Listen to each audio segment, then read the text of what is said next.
And so when I say Chinese, I want you to scream out the nation that's associated with this. For example, if I say Chinese, you're going to say what? China. All right, let's say it with authority. When I say Chinese, you say what? China. All right, that's just a test right there. So here we go. Chinese. China. Russian. Russia. Italian. Italy. German. Germany. Swedish. Sweden. Korean. Korea. Egyptian. Egypt. Nigerian. Nigeria. Black. Exactly. Nothing. Tell him, Pastor. Tell him, Pastor. Black, nothing. I hope you were able to successfully identify the issue.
If you guys can hear me, type 1.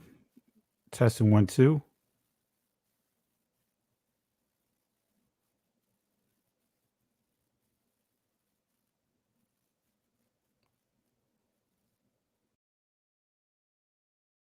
guys can hear me, type 1. If you guys can hear me, type 1. All right. Well, we're going to go ahead and get started here. I'm having some issues with my mic here, so I have to rely on my speaker as far as my microphone from my computer versus my condenser mic here, my compressed mic here. So my apologies if I sound a little different, if the audio quality is not where it needs to be, but we're going to get started here. And as you see on the screen, our topic for today is unnatural affection, contrary to the plan. I'll say it again, unnatural affection, contrary to the plan. And I was going to continue on with the series that I am working on that we began a few weeks ago, Active Hostility, and we will get back to that. But I've gotten a number of emails from a number of people that are struggling with the spirit of perversion. And I think that's one of the things that gets lost among those that are teaching the scriptures. You know, I've seen this in the church, where as though many leaders get so caught into the routine, the repetition of certain things, certain teachings, while all along, in conjunction to that, people are struggling with perversions. Even many of the leaders themselves struggling with perversions, struggling with homosexuality, struggling with a number of other things that come with the territory, having babies on top of babies after being married. Not saying that it's okay prior to being married, So I want to do this lesson here. This is a lesson that I've taught years ago. Actually, this is the lesson. This lesson right here caused so many people uh, to transition from the ministry. Not me teaching them against Christmas and teaching against a number of different things.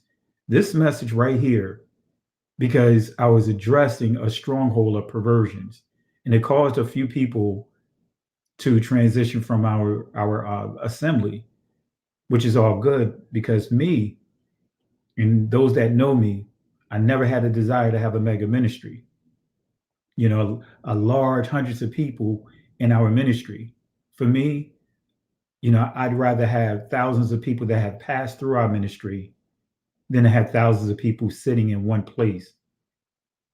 Because if you have 1,000 people plus people sitting in one place, then that means you have a bottleneck. But when you have thousands of people coming through and going into other areas, that means that you have at least, you know, thousands of other areas that you have the potential to change. So again, I want to highlight this again, that our lesson is unnatural affection. Don't get sidetracked with a number of things that you're hearing people teach. You know, I used to teach a lot on end time prophecy before I started teaching what I teach in the fullness that you guys hear. But I pulled away from that because end time prophecy, a lot of people can't handle that. In end time prophecy, when you're teaching prophecy, it is supposed to help us and remind us how we're supposed to live. The prophecy of the Most High coming back, right? We are supposed to be prepared for that. So we have to make sure that we're not getting sidetracked in dealing with fables, that we're not dealing with fables and rumors of wars. We have to still make sure that we know how to live. And there's a lot of people that are within the body of the Most High, those that are among the blood descendants of Israel, and those that are not blood descendants of Israel, that are struggling with perversions. And so that's why I want to kind of table the other discussion, the other teaching. We'll get back to it. But I wanted to table that and deal with this here. And then this lesson is very detailed. There's a lot of information I'm going to cover. I'm going to try to do it all in one lesson. I may have to break it up into two. But in this lesson, we are going to deal with Hinduism. We are going to deal with Kemet. And then in another lesson, I'm going to show you perversions from the leaders of the Catholic Church, the leaders of these different groups of denominations of Christianity, and show you the perversions that they had to deal with and the perversions that they inflicted on our community. So again, I want to make this clear. Prophecy is not to spook you and scare you. Prophecy is to help you and remind you how you ought to live. Correct whatever you need to correct, and get right in alignment to the things of the Most High. Get back to the will, synchronized to the will of the Father, not your will. All right, so I want to make that clear. This is why I am doing this lesson again. It is titled Unnatural Affection, Contrary to the Plan.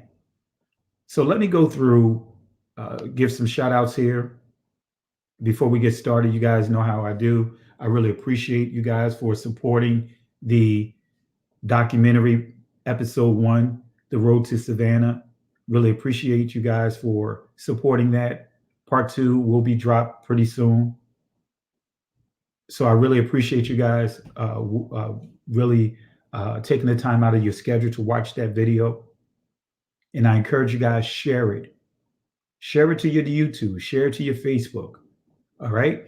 So let me give some shout outs, and then we're going to go ahead and get started with our lesson. I want to say peace and blessings to Darnell Blackshear. I want to say salama. I want to say shalom to Tyrone Smith. Appreciate you, my brother. I want to say shalom to Cassandra Sellers, want to say shalom to you, sister. Appreciate you for taking time out of your schedule today to listen to this presentation. Want to say shalom to you, Sister Essie Thompson, excuse me. Want to say peace and blessings. Shalom to you, peacemaking music. Want to say shalom to you, my brother. Who else do we have here? Kingdom Builders. Want to say shalom to you. Leon Bell. Want to say shalom to you. Miss B. Want to say shalom to you. Lachelle Patterson. Want to say shalom to you or salama to you. Devora Cotton. Want to say shalom to you. My buddy Jay Highstyle. I pray all is well with you, my friend. Appreciate you. I want to say peace and blessings to my buddy right here. And as I get closer to the end of the presentation, I will drop the link inside the chat. And if you guys want to jump in, feel free to jump online and ask whatever questions. But I appreciate you, my brother Jay Highstyle. I really appreciate you. Arrow Spike, want to say shalom to you. Dree Lee, want to say shalom to you. Who else do we have here? Let's see. Angela Caraway, want to say shalom to you. Appreciate the support from you. really appreciate it on both here and as well as on Facebook. Want to also say peace and blessings. Salama to son of Yahweh. Want to say peace and blessings to Matik Yahu ben Israel. Want to say shalom, shalom, salama. You know how we do. We're just covering all the bases. It's not a deal breaker here. It's not a deal breaker for us to utilize different salutations as far as variants of saying peace and blessings or is it well. It's not a deal breaker for us over here. So appreciate you, my brother. I want to say peace and blessings to Miss B. Who else do we have here? Let me see. Carlide. All right. Forgive me if I mispronounce your name. Peace and blessings to VK. Who else do we have here? Top Shelf, excuse me. Robert Haynes, want to say peace and blessings to you. Carla Kimmons, peace and blessings. Vanessa excuse me, I'm messing up everybody's name today. Vanessa Robinson, peace and blessings to you. Sean, Lachelle Patterson, want to just say peace and blessings to everyone. Marcella Smith, Mr. Original School, want to say peace and blessings to you. Victor Baxter, peace and blessings to you. Who else do we have here? I think that covers it. Prisoner of Hope, peace and blessings to you. Ernest Higgs, peace and blessings to you as well. I want to say shalom to you and appreciate you taking the time out to support the channel. And if you're not part of the channel, hit the subscribe button and then click the notification. I want to say peace and blessings again for Prisoner of Hope, Cam 2 Player. I think we got everyone. Tikeya, excuse me. I want to say peace and blessings to you. And my cousin, Ruhaman, excuse me. I want to say peace and blessings to my cousin, Ruhaman. All right. So we're going to go ahead and get started here. And also Joe Duff. Joe Nuff. Man, I'm just butchering names today, guys. I'm making up names. I want to say peace and blessings, Joe Nuff. Right. You know how when you go back to school and you think about grade school and you start thinking about, that one kid in class that read out loud and they start adding all kinds of words to the paragraph and all, right now I'm behaving like that kid. I'm adding all kinds of making up names as I pronounce you guys' names tonight. But my apologies. All right. So, but let's go ahead and get it in. Let's go ahead and get started here. Appreciate all you guys. See Rochelle. Appreciate you, Sister E, if you're watching. Peace and blessings to you as well, sis. And let me go ahead and enlarge this screen. All right, let's see here. Okay, so unnatural affection. Unnatural affection. Want to say peace and blessings to Gumbo. Want to say peace and blessings to you. Elder, want to say peace and blessings to Elder Keith Williams, want to say peace and blessings to you, my brother. Appreciate you. All right. Okay. So let's go ahead and get started here. Unnatural affection, contrary to the plan.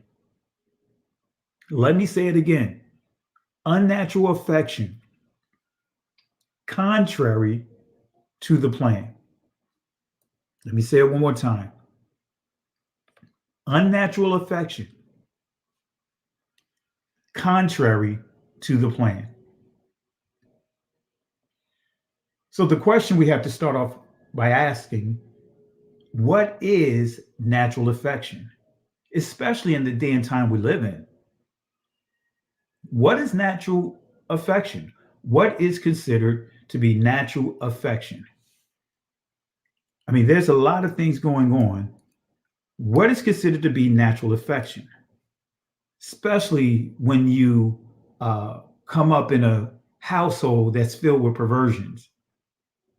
That son or that daughter who may have been subjected to that uncle or aunt, that parent, that or sibling, whomever, that don't know how to keep their hands to themselves.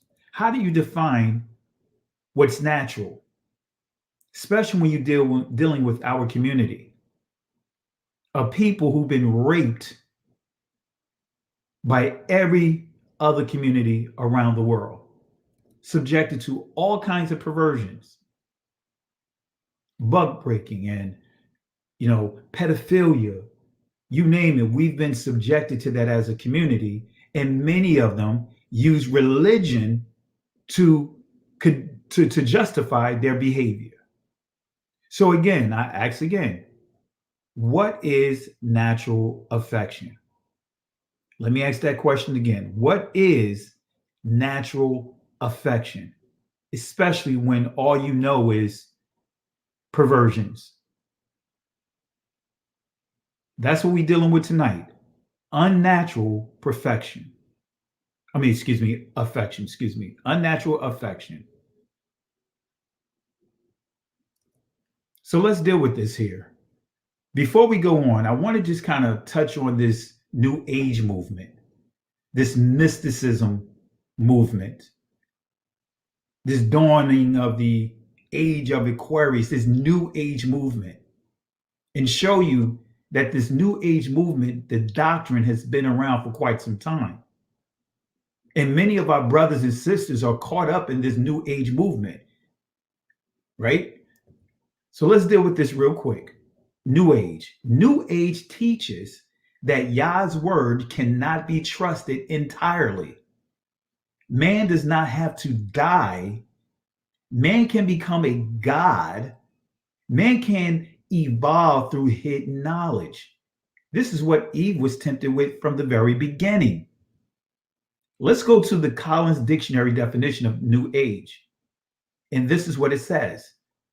New Age is used to describe spiritual or non-scientific activities such as meditation, astrology, and alternative medicine, or people who are connected with such activities. And notice the example that it gives. It says she was involved in many New Age activities such as yoga and healing. Let me read it one more time. New Age is used to describe spiritual or non-scientific activities such as meditation, astrology, and alternative medicine, or people who are connected with such activities. All right, let me give you another source here, dictionary.com. Let's see what it says about New Age. It says, of or relating to a movement espousing a broad range, generic, broad, universal, broad, a broad range of philosophies and practices traditionally viewed as occult, metaphysical, or paranormal. We're not going to deal with the metaphysical stuff today because I have a separate lesson when I really go in on Egyptology. But notice it says a broad range of philosophies. Now, within within Christianity, within Catholicism, within Islam, you have the term theologies or theology. Theos, God, transliterates to God. Ology is the study of. So within just Christianity and Catholicism alone, there are tens of thousands of theologies that are out there. In other words, groups with their own interpretation, their own understanding of who the Most High is. So they call it theology, but it's nothing more than a glorified way of saying Christian or Catholicism philosophies. New Age. So here's some key words to New Age, this New Age movement. Let's start with the word mysticism. This is what mysticism means. It comes from the word mystique or mystic, right? It means spiritually allegorical, pertaining to mysteries of faith, mystical, mystique, of secret rites. Now, I did a teaching, and I'm going to do it again, based on the bride of the serpent. And this is one of the words that it says was written on her forehead. Right? Mystery. Right? Mystery. Interchangeable with mystique. Secret rites. One who has been initiated. Let me read that again. Mystique or mystic or mystery. Spiritually allegorical, pertaining to mysteries of faith, mystical, mystic, of secret rites. One who has been initiated. So many leaders have been initiated. So many of our leaders, the leaders within our community, are into practicing Freemason by way of fraternities and sororities. You even have so-called Christian fraternities. That's still part of mysticism. It goes on to say, meaning pertaining to occult practices or ancient religions.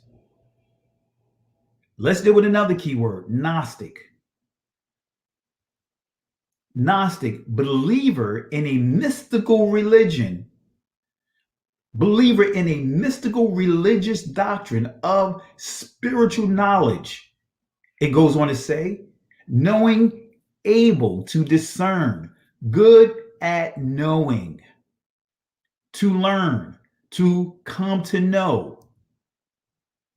But here's what I want you to really pay attention to. Apply to various early Christian sects that claimed direct personal knowledge beyond the good news. You see here gospel, but actually good news.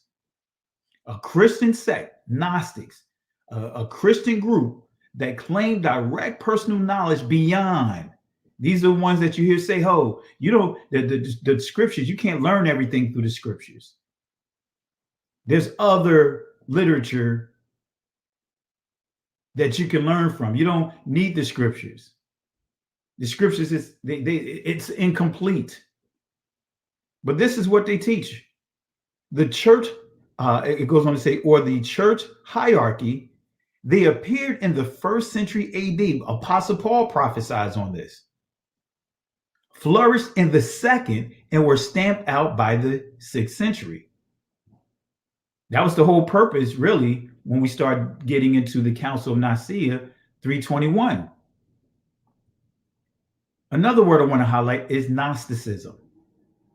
And this is part of the Gnostics. This is what they believe. A prominent heretical movement of the 2nd century Christian church. Christian, Catholicism, all one, I want to make that clear, partly of pre-Christian origin. Gnostic doctrine taught that the world was created and ruled by a lesser divinity. Let me say that again. right? The Gnostics, when we dealing with the Gnostics, right? We're dealing with the word Gnosticism, just so that way you guys understand, because there's a lot of brothers and sisters that are teaching Gnosticism in the church, and those that have left the church and now teaching truth per se, that are removed themselves from Christianity, removed themselves from Catholicism. Many of them are still teaching Gnosticism. What? Still teaching Gnosticism.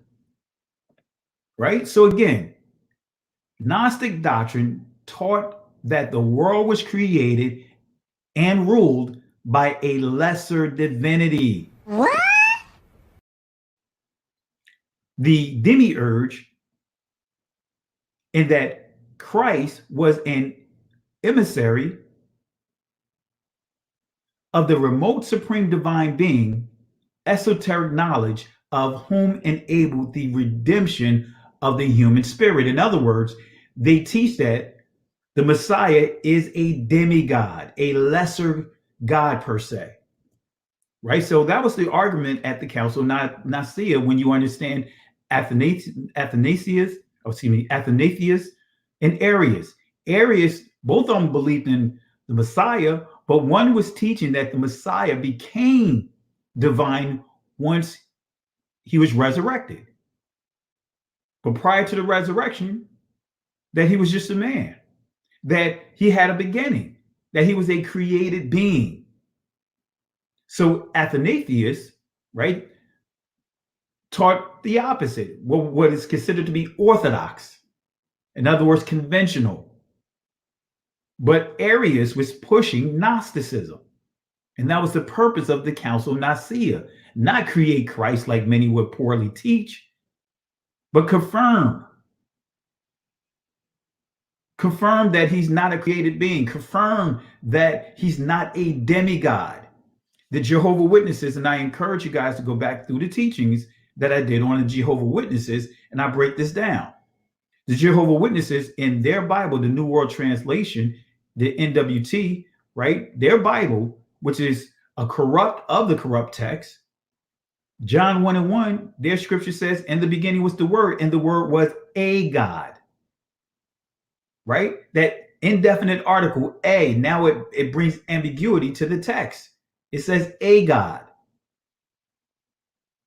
Versus when we teaching, versus the KJV version and some of the other versions that's based off of the Antioch or Byzantine manuscripts, you'll read, in the beginning was the Word, and the Word was God, and the Word was with God. That's how your transliteration would read. Actually, in the NIV, which is based off of a different set of manuscripts, reads the same way. It doesn't have that indefinite article inserted there. So that is teaching, when you put that indefinite article there, you're saying that the Messiah is lesser. You're teaching that he is a demigod. So here's some additional views about the New Age. This is what they tell you about the Bible. At best, a work of Kabbalistic secrets that can only be understood by masters. Let me say it again. At best, a work of Kabbalistic secrets that can only be understood by masters. This is what they say about salvation. By works of occultic discipline, the law of karma is irresistible and is what judges us. You know, the karma, law of karma, what goes around comes around. You know, this is what many of them teach. We see a lot of occultic practices among those that supposedly teach in the word. But let me show you what karma is. The Hindu concept of fate. Let me say that again. Karma, the Hindu concept of fate. Perhaps derived from Kari Ma, an example, Kali Ma. The usual symbol was a wheel. This is where you get the lottery from. Fate. Karma.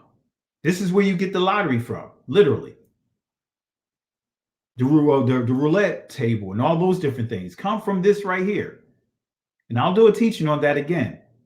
So the usual symbol was a wheel representing endless cycles of becoming.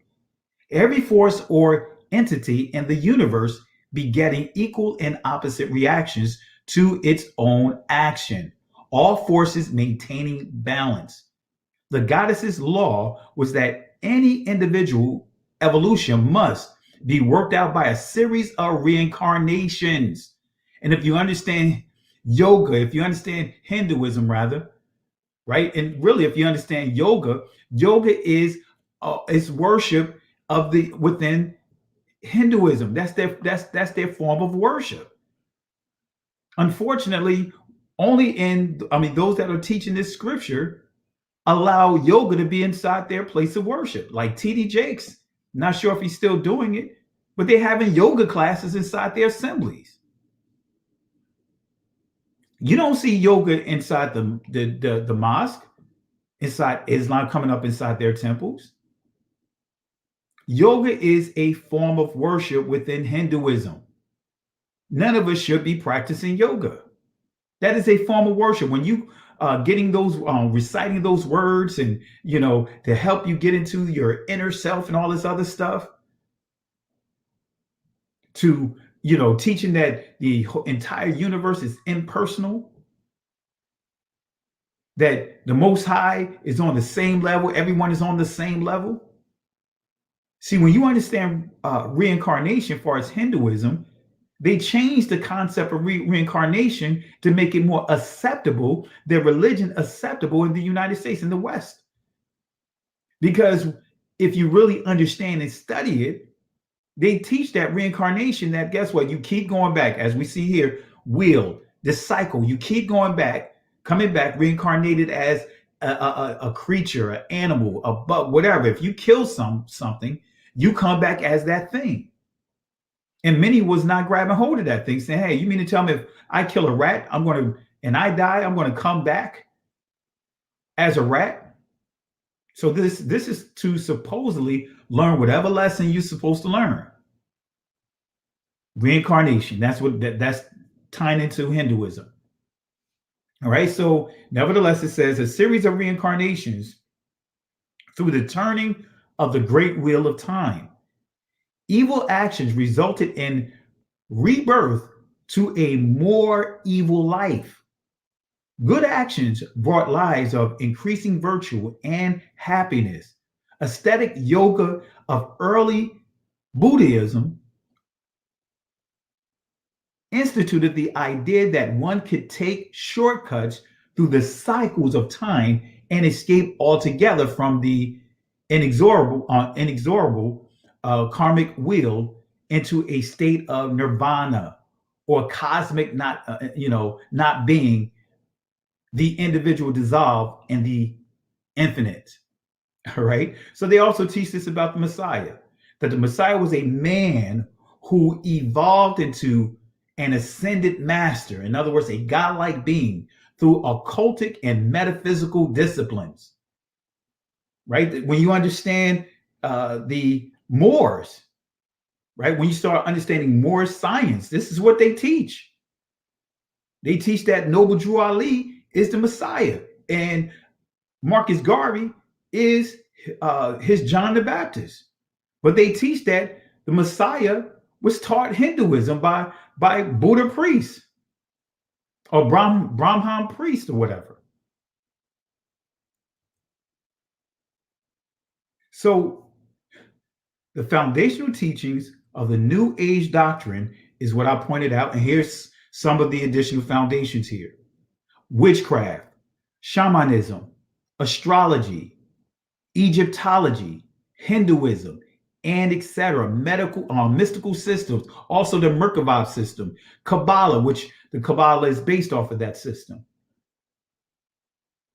So these are some of the additional things that tie into this New Age: witchcraft, shamanism, astrology, Egyptology, Hinduism, mystical, and what I just pointed out, the Kabbalah and other mystical systems.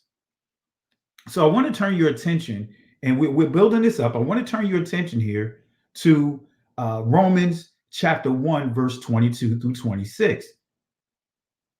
And we're going to build off of this, and we're going to still tie this in to the other things that we're going to talk about tonight. Is that's unnatural affection. But Romans chapter 1, verse 22 through 26, and we're going to do the correlation of this to Genesis chapter 6. But this is what it says. Professing themselves to be wise, they became fools. Let me say that again. Professing themselves to be wise, they became fools. We have a lot of brothers and sisters that are professing themselves to be wise. Now they are becoming foolish with what they're teaching, and changed the glory, kabod, of the uncorruptible Yahweh into an image made like to corruptible man, and to birds and four-footed beasts and creeping things. Wherefore Yahweh also gave them up to uncleanness through the lust of their own flesh. Perversions, right? They deep into perversions. Look what it says. It says to dishonor their own bodies between themselves. Now among these groups, they're engaging, they're buddy in this system of perversion, which many will refer to sacred orgies and sacred prostitution or temple prostitution. Verse 25, who changed the truth of Yahweh into a lie. There's so many that is changing the truth of Yahweh into a lie. We can start with the religious system, starting with Christianity and Catholicism. Change the truth of Yahweh into a lie. They can't deny this. Why? Because they use the scriptures to rape, sodomize, buck breaking the men, sodomizing, doing all kinds of crazy things to the women, and pedophilia to the children.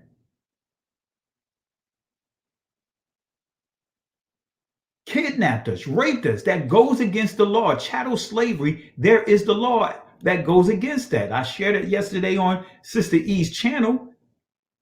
But also, I'm going to share a little bit more on that when I introduce part 2 to the road to Savannah. So who changed the truth of the Most High into a lie and worship and serve the creature more than the creator. When we say creature, we're not just dealing with beasts. We're referring to people. Many people worship each other, have put men and women on pedestals, even within those that are supposedly teaching this truth. Have put people on pedestals, serving the creature, giving the creature more revering, right? More power, more trust than the creation himself, the creator himself, rather. So again, who changed the truth of Yahweh into a lie and worshiped and served the creature more than the creator. In other words, worshiping the creature. Hasatan is the creature, right? More than the creator, who is blessed forevermore. Amen. For this cause, Yahweh gave them up to vile affections. Make a note of that. Gave them up to vile affections. For even their women did change the natural use into that which is against nature. Against nature. See, when you guys read the scripture, you can't just default to homosexuality. That's not just dealing with homosexuality. It's dealing with other perverted things that many are doing and engaging in. And we're going to cover some of them, because many of you have no clue that you may have Kemet inside your bedroom. Married couples that are out there that have Hinduism inside your bedroom. Married couples that are out there. So let's not just think about homosexuality. It's other things that go along with this territory, when you're dealing with perversions. Because many inside the church they'll speak against homosexuality, but they're engaging in a number of other perversions like wife swapping and open marriages and all kinds of things. So it goes on to say, and likewise also the men leaving the natural use of the women, burned in their lusts one toward another, men with men, working that which is unseemly, and receiving in themselves that recompense of their error. And this is for those that try to say that the Bible does not address homosexuality. That is an absolute lie. But it goes on to say, actually, I didn't put it all up there. My apologies. So again, let's highlight when it says change the glory. Kabod, that's the Hebrew word, kabod. Let's see what kabod means. Kabod means, right, in a good sense, right? We're going to deal with it in a good sense. It says glorify, right? Let me go back here because I wanted to highlight something here. Let's see. I don't see it here. Must have, yeah, it's blocked out. All right. But we see here dignity, honor. But of course, what we just talked on, what we just mentioned, but it also means reputation. That's it right there. That's covered up. Reputation is what's covered up that you can't see here. I was trying to see if I can get it up there, but reputation, right? So glory kabod simply means honor. It means reputation. Another word that's interchangeable with glory, that's interchangeable with reputation, that is synonymous with glory and reputation, it is the word name. And guys, make notes of this because we're gonna get into some of the perversions, but I want to build this up here. This is another key word that you need to know. Name, Sham. In the Israeli language, they say Shem, right? But name, what does this word mean? Let me bring it up here. It says mark or memorial of individuality. In other words, this can be a literal name, but notice what it goes on to say. Honor, remember we saw that under kabod, right? Authority, character, fame, and famous, renown, report. And notice what you see down here in the in the entry where it says name, the sub entry, reputation, fame, glory. This is what you saw up under the Hebrew word kabod. So these are interchangeable, synonymous. So you see the literal name, but the key is honor, authority, character, fame, renown, report, reputation, glory. I caused a major stir when I did a teaching when I was a guest speaker a couple of months ago, when I told the assembly that there's no power in the name of Jesus. And man, some of those guys, they were ready to rip up that place. I told them there was no power in the name Jesus, the literal name Jesus. There's no power in it. And I asked them, when I showed them the proof that name Jesus is a transliteration, it's a 16th century construct. But I said to them, because they said, wait a minute, you're not going to tell me that the devil didn't get cast out of my life because of that name, because of the name of Jesus. And I had to tell them it had nothing to do with his literal name. I said it had everything to do with the one that the label was assigned to. Let me say that again. It has nothing to do with the literal name. It's the reputation that that label Jesus was assigned to. Do you know the ancient name Yahushua? Some would say Yahushua, whatever you want to say. I'm not getting into all of that. But the ancient name Yahushua, guess what? Was a popular name in anticipation for the Messiah coming through whatever family that had boys at that time. Do you know that Barnabas, when you see Barabbas, Bar means son in Aramaic, Abba That is Father, Son of the Father. He had the same name that the Messiah had. Both of them on trial with the same name. Neither one have last names. Remember, during that time they didn't have last names. So how do you make the distinction? How do you make the distinction between the two? How do you make the distinction? It's through the bearer of the name. Because one was a murderer while the other was a one that came to bring life. He said he's the resurrection, right? So how do you make the distinction? It's through the bearer of the name. The bearer that the one, for example, that label, that construct, that modern construct Jesus was created, and the label was placed on our Messiah. So it's the powers in the reputation of the bearer of the name.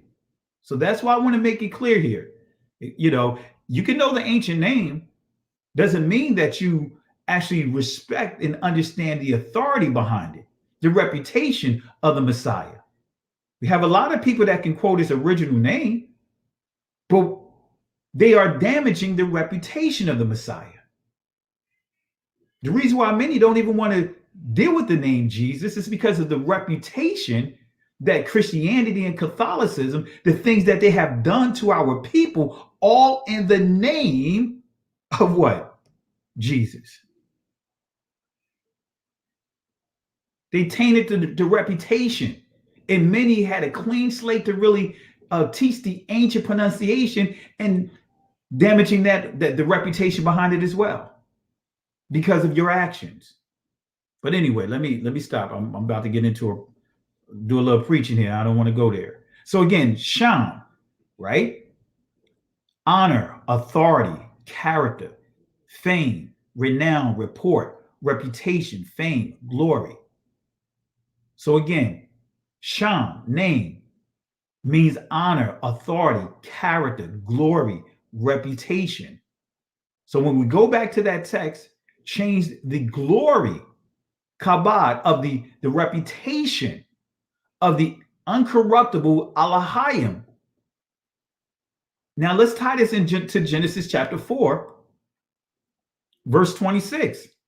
And then we're going to tie this into Genesis chapter 5. And then we're going to get into some perversions. But let's go to Genesis chapter 4, verse 26. This is a key text right here. It says here, and to Seth, to him also, there was born a son, and he called his name Enos. Then began Kal or Kalal, then to call Quara upon the name Sham of Yahweh. See, many would teach that no one knew the literal name of the Most High. But we see here in Genesis chapter 4, verse 26, yes, they did. They knew the literal name of the Most High, and they also knew his reputation. But let me give you more clarity on this text here, because many would just teach this text by saying, hey, look, they calling on the literal name of the Most High. But it goes a lot deeper than that when you start understanding the Hebrew language and you start really properly parsing the text. So then began Kal or Kalal, meant to call Quara upon the name. In other words, the reputation. They're calling on a literal name, but also the reputation. So let's see this transliterated word began. Kal or Kalal. Let's see what it means. Notice what it says. To bore, an example, to wound, to dissolve, to profane, to break. In other words, breaks one's word. It goes on to say, eat. In other words, things, common things. In other words, eating things that the Most High don't want you to eat, like pork, things that are sacrificed to idols. It goes on to say profane, cast as profane, profane self, prostitute. Whoa, see, I'm giving you a different understanding of the text. Now let's bring it here. So kal or kalal means to wound, profane, defile, pollute. So does this mean that man began to profane, to wound, the name of Yah? Absolutely. They began to discredit, they began to tarnish the reputation. This ties and connect to what I just read to you from Romans chapter 1. So men began to not only profane the literal name, but the reputation behind the name.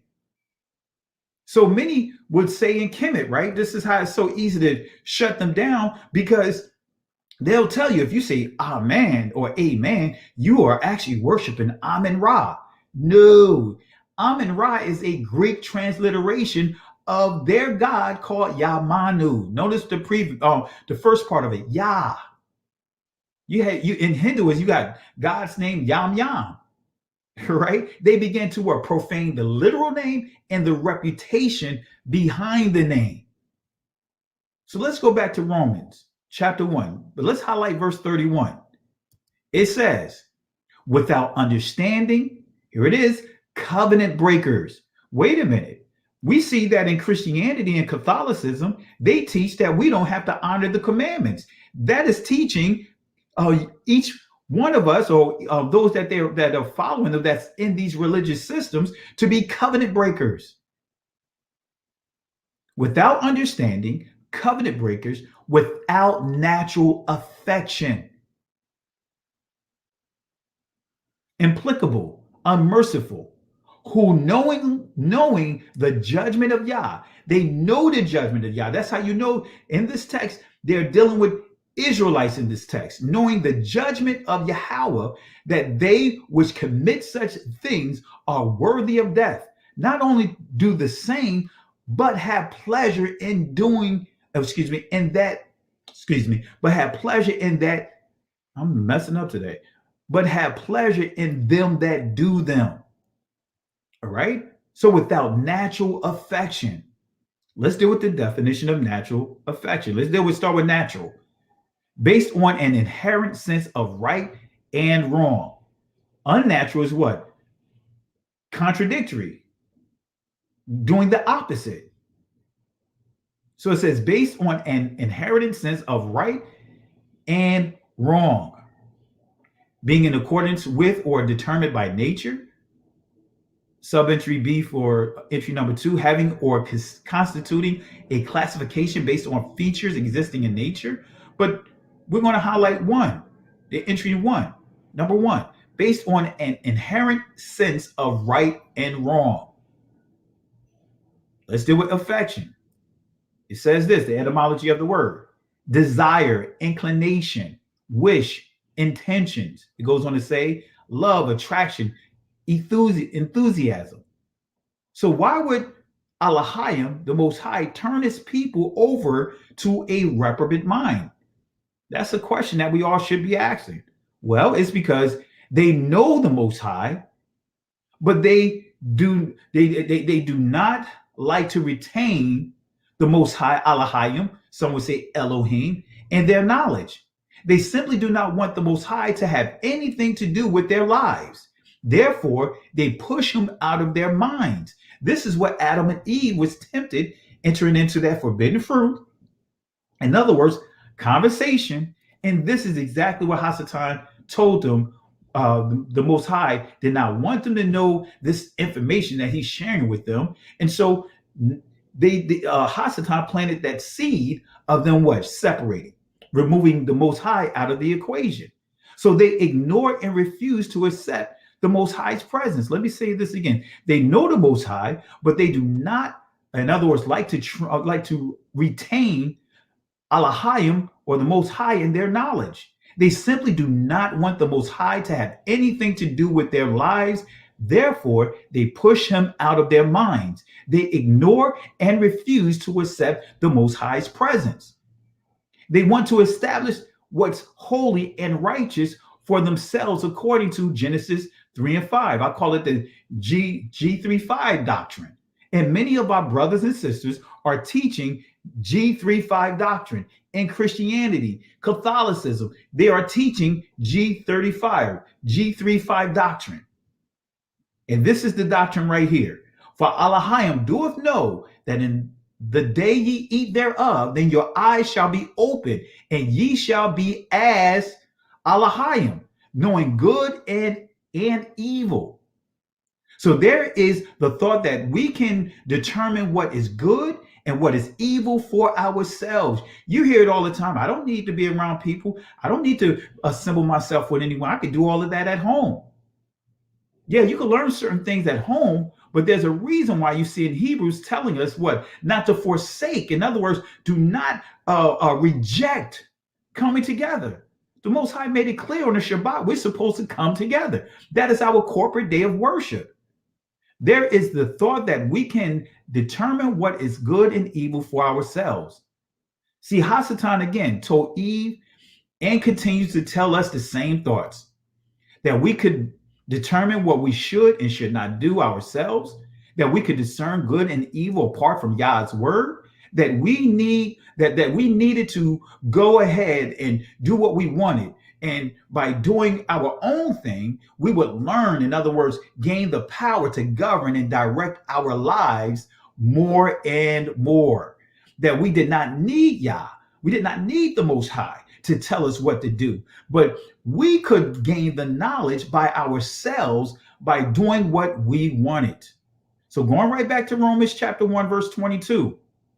All right, laying this foundation. Professing themselves to be wise, they became fools and changed the glory of the uncorruptible Yahweh into an image made like to corruptible man, and to birds and four-footed beasts and creeping things. Look at the hieroglyphs. Look at the images. You see what? Beast faces on human bodies. That's an example of this, right? And so again, let me read verse 23 again. And change the glory of the uncorruptible Yahweh into an image made like to corruptible man, and to birds, and to four-footed beasts, and creeping things. All right. Verse 24. Wherefore Yahweh also gave them up to uncleanness through. Oops, I didn't put it all there. Sorry about that, guys. Thought I had the full text there, but anyway. But let's go to Genesis chapter 6, verse 5. And Apostle Paul, when you read chapter 1 of Romans, he's actually teaching Genesis, giving you clarity on Genesis chapter 6, verse 5, of what our brothers and sisters began to do and indulge in. Right? This is what it says. And Elohim saw that the wickedness of man was great in the earth, and that every imagination of thoughts of his heart was only evil continually. Only evil, ra'ah, continually. So what is natural affection? What is it? Is there a difference between sex and being intimate? Let's break this down, guys. I know I'm moving along here, right? I can deal with Genesis more, but I want to make sure we get as much as we can here. Let's see here. Let's see. Let's deal with the etymology dictionary, the definition of the word sex. Let's deal with the etymology of the word sex. It says here, males or females collectively. In other words, that is dealing with gender. The state of being either male or female, that's dealing with gender. But then, right, when we go further with this, right, when we get into, we can also say the verb, right? But nevertheless, it says sexual intercourse. Right? Sexual intercourse. Well, let's deal with the etymology of the word intimate. And then we can get a little clarity here. Make known formally, to make known. But the adjective is what we're focusing on. Closely acquainted, very familiar, make known, announce, inmost, innermost, deepest, close friend. Guys, there's a difference between sex and intimate. Big difference. Husband and wife, we're supposed to be intimate with each other. We're supposed to be close friends, closely acquainted, very familiar, make known, announce, impress, innermost, right? Inmost, innermost, deepest, close friend. So when we see the word yada, right? In Genesis chapter, I want to say chapter 4, when it says Adam knew Eve, now it's saying that, guess what? They're close friends, of course, because they got kicked out of the garden together. But also, this says that they became intimate with each other physically and produced a seed. See, I don't like to use that word sex when it comes to the covenant of the Most High. That term, again, let's go back here. Let's go back to that word sex, right? 14th century. But look at what it says here. Sexual intercourse. 1929 is when that word began to be used for sexual intercourse. No, I stay clear from that. The Most High is not teaching us to have sex. He's teaching us to understand what intimacy is among what? Marriages. That we're supposed to know each other. We're supposed to be what? Friends, close friends. It says closely acquainted, very familiar, make known, announce, impress, innermost, deepest, close friend. So the Hebrew definition of intimacy, as we see here, we're going to confirm, it means to know, acknowledge, right? Let me go back here. Know, knowledge. And I'll just highlight a little more here because I thought I had more here, but it says acknowledge, acquaintance, advise, answer, appoint, assure, be aware. It says awares, unawares, can, cannot, certainly, comprehend, consider. Let's see what else we have here. Discern, discover. All right. So, and this is the primitive root word. To learn, to know, learn to know, perceive, see, find out, discern. That's key. All right. So unnatural affections, believe it or not, are taught in so many ministries. Let me show you here. Let me show you. This is some old articles here, but let me show you something here. This is coming from an article, right, about a Dallas area pastor who put a bed on the top of their church, right? Remember when I taught about the word church? That is actually a Celt word, a Celtic or Celtic word that the Roman Catholicism, Christianity began to use that term in the 4th century, 330 AD.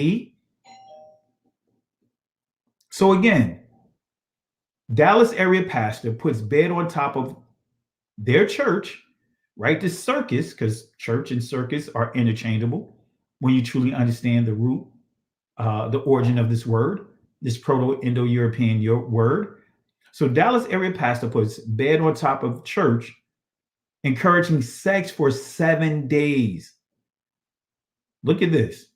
Come on, guys. This is ridiculous. This is ridiculous. Pastor Young said, the exhibition will help make the message public about faith in marriage and to promote a new book, Sex Pyramid. The book details how over the course of just 7 days, creative sex in marriage. Come on, guys. This is ridiculous. All right? This is ridiculous. Guys, let me take a quick 60-second break here. I hear someone at our door, and I thought that family was going to get the door for me. But let me take a 60-second break. Let me open the door for them.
right, guys. Sorry about that. I'm back. Needed to take a 60-second break here, so I had to open up the door here. My apologies. You know how it goes, family, when you have a house full of people, especially children. No one wants to hear the door, right? So my apologies, family. But again, this article, going back to this article here, we see a pastor promoting his book, Sex Experiment, Creative Sex in Marriage. A pastor. Look, guys, I don't want to deal with or imagine my leaders, being intimate with their spouse. But you see in this article right here, Dallas area pastor puts bed on top of church, encourages sex for 7 days. So yeah, I definitely understand. B1 Queens Island. I understand you don't let your babies answer the door, but guess what? I don't have babies, right? I have a soon to be high school grad, right, getting ready to go to college, right, and also have a college graduate inside the household. So they're not babies. So I just want to make it clear. So just had to get it myself. But anyway, but you see here, let me show you some additional sources on leaders introducing perversions to their assembly. Pastor brings stripper pole to church, right? Look at this. Pastor Mike Shrug of Light of the World Word Ministries in White Oak said, preaching with a neon pink pole and a bed on stage. Let me say that again. This particular pastor has a pole, a stripper pole, put on stage with a bed. And many people support this. This is not biblical. This is what Peter was dealing with when he was dealing with the man that was crippled, as he and I believe it was Barnabas going to the temple, to the porch for prayer and sacrifices. He told the man that he don't have silver and gold to give him. In other words, he don't have any gimmicks to give him. But he'll give him a word. He'll introduce him to the Messiah that he'll never have to want again. But here we see all kinds of gimmicks and perversions that's being promoted inside where? You see where I'm getting at, guys? Leaders teaching this. Putting a neon pink pole on stage. This is a circus. Again, the word church and circus are interchangeable. The Celtic original place of worship is Stonehenge, which is a circle. That is the original church. That word church is not something that has been monopolized by Christianity and Catholicism. Matter of fact, you got on the other side of town from where I live at, you have a Hindu church. Literally, they call themselves Hindu church. But here we see a pastor with a stripper pole inside his bed. I remember years ago seeing a video about two pastors, a husband and wife, got their outfit on, their pajamas, everything, and they're in bed trying to teach the people. Come on, guys. Singers are doing this. You got female singers. You can't tell the difference between them and the secular stuff that are out there. And yet many want to knock this awakening because of the modest apparel that many are wearing. That's a whole nother discussion, but we'll deal with it another time. All right. The joy of Christian sex toys. Yep. I'm not sure if this is still up, right? But this is an article by NPR. The joy of Christian sex toys, right? And here it says, finding nothing, right? They're dealing with a Christian, right, who created a online store for sex toys. It says here, finding nothing, she founded her own sin-free sex toy business. Book22.com. Guys, don't go there, please. Caters to the Christian community with books, toys, and occasional advice. See, this is a bunch of nonsense right here. A bunch of nonsense. And we're going to get into it. We got some stuff we got to cover here. Let's deal with unnatural affections that are taught in Judaism. This is coming from an article titled Burger King is Giving Away Sex Toys, right? And adult meals for Valentine's Day. Let me read it again. Burger King is giving away, and this is an article I came across years ago when I initially taught this lesson. Burger King is giving away sex toys and adult meals for Valentine's Day. And this is what you see. You guys can tell what the imagery is. This is right over in Jerusalem, right over there in Israel, right? Perversions being pushed. Burger King, located in Israel, are offering adult meals from 6 p.m. until close on Valentine's Day. The meals come fully equipped with 2 Whoppers, 2 French fries, 2 beers, and an adult toy. You see the source up there? I'm not making this stuff up. So what does the Jewish rabbinical literature say about the first marriage? Let me show you how they, even in the Talmud, teach perversion. The Jewish Talmud in Midrash, this is what they say about marriage. The Berachah 61a, this is what it says. The rib which Yahweh, Elohim, had taken from man, made he a woman. And it goes on to say, Rab and Samuel explained this differently. One said this rib, in other words, was a face. The other said it was a tail.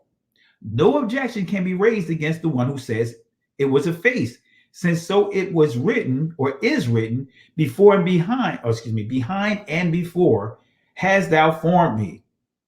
Well, let's go to another source. Eruvin 18a. It's still dealing with the Talmud. It says the first man had 2 faces. It said in scripture, thou hast shaped me behind and before. But notice what it goes on to say. One explains a full face and the other explains a tail. So they're teaching that Adam had 2 faces. Adam and Eve were occupying the same body, kind of like a Shakti, multiple faces. Kali, the Hinduism version of the Trinity, the triune, the Capitoline goddess. Anyway, not getting into that right now. But you see here, one explains a full face while the other explained that Adam had a tail. But let's see what the Midrash says. It says this. He created him an hermaphrodite, saying that Adam was an hermaphrodite, was bisexual. It is said male and female created he them and called their name, Adam. And when you go further here, when you study the Mishnah, they would teach you that Adam copulated with the animals in order to find out who is suitable for him, and couldn't find anyone. So the Most High created Eve. They teach that Adam was indulging in bestiality,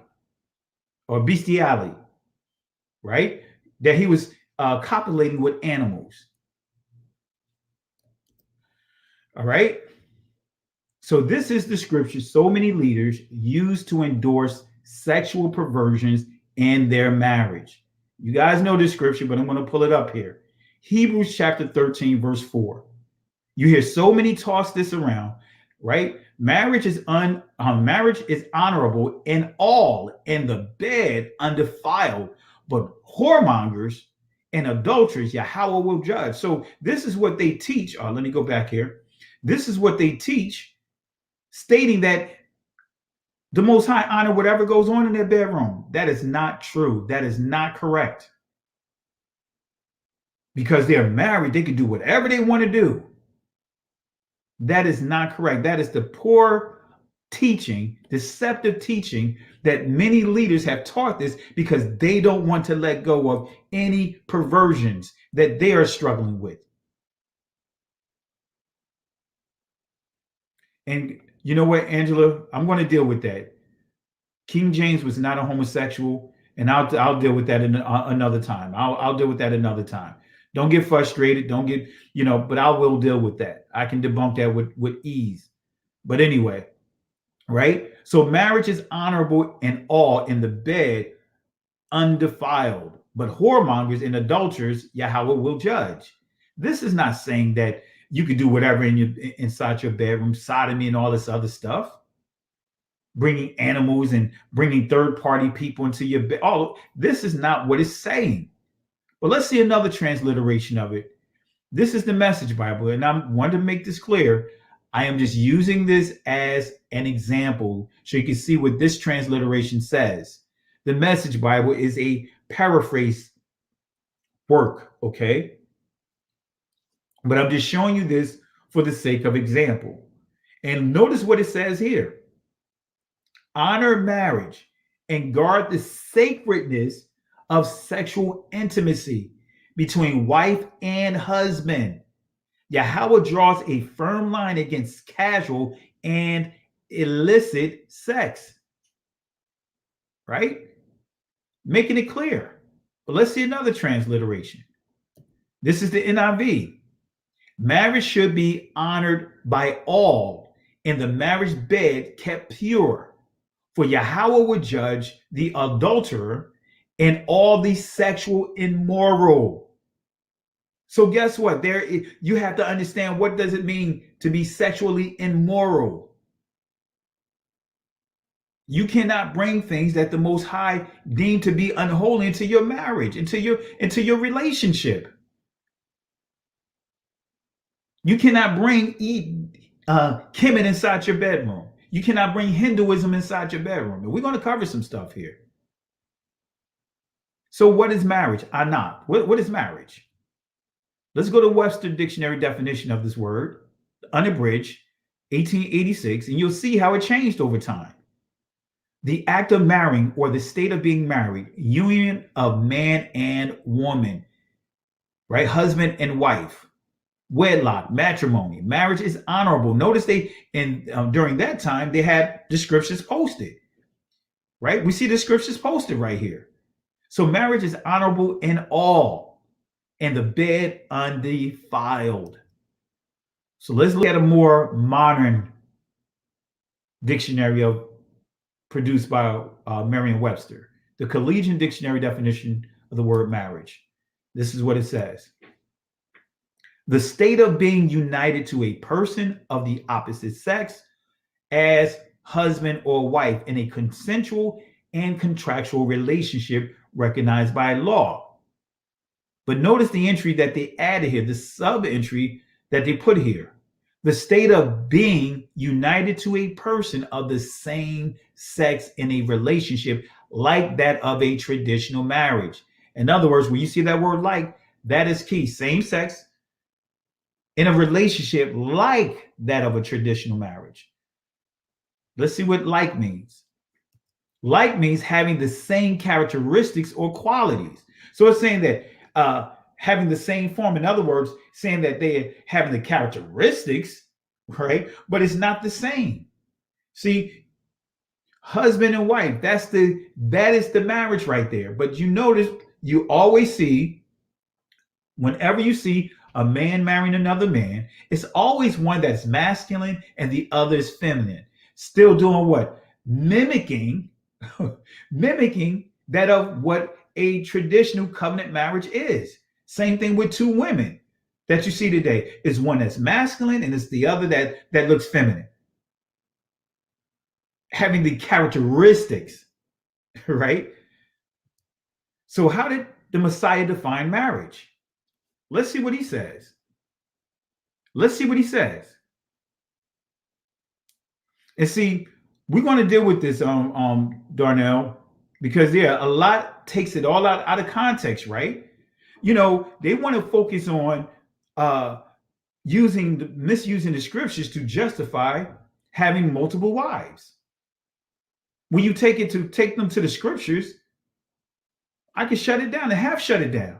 And many start getting ugly with it, because not wanting to actually properly address what the scripture says. So we're going to deal with what Christ says. I don't care what other people have to say about marriage. I want to deal with what the Messiah says about marriage. Let's see what the Messiah said about marriage.